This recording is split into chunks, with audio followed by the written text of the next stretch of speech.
আজকের আলোচনার বিষয় হলো সময়, কথা আর সুযোগ যদি একবার বেরিয়ে যায় তাহলে আর ফিরে পাওয়া যায় না।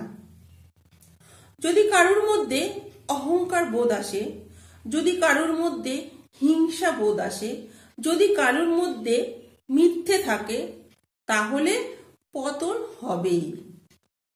ভালোবাসা, আত্মবিশ্বাস আর বন্ধুত্ব এগুলো সহজে পাওয়া যায় না, এগুলো খুব দামি জিনিস।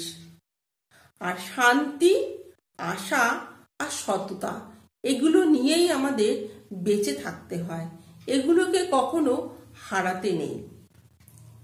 মানুষ এমন এক প্রাণী যাকে বিশ্বাস করলে ঠকতে হয়, আর যাকে অবিশ্বাস করবে তাকে হারাতে হয়। জীবনে ব্যস্ত মানুষ আর স্বার্থপর মানুষের থেকে দূরে থাকো।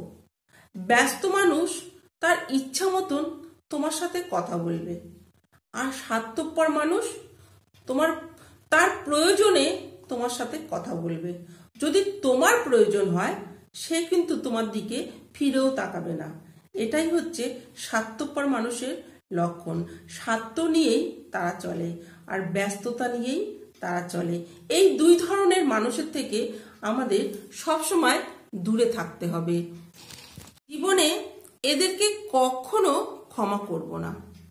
তো আমাদের জীবনে বাঁচতে গেলে আমরা এদেরকে, এইসব মানুষদেরকে কখনো ক্ষমা করব না। তো কাদেরকে আমরা ক্ষমা করব না?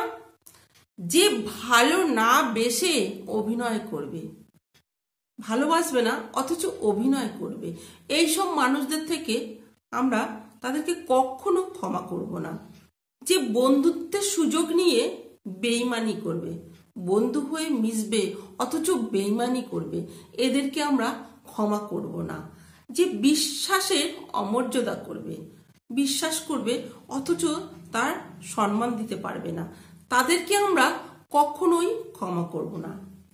ভরসা তাকেই করো যাকে ভরসা করা যায়। কাকে আমরা ভরসা করব?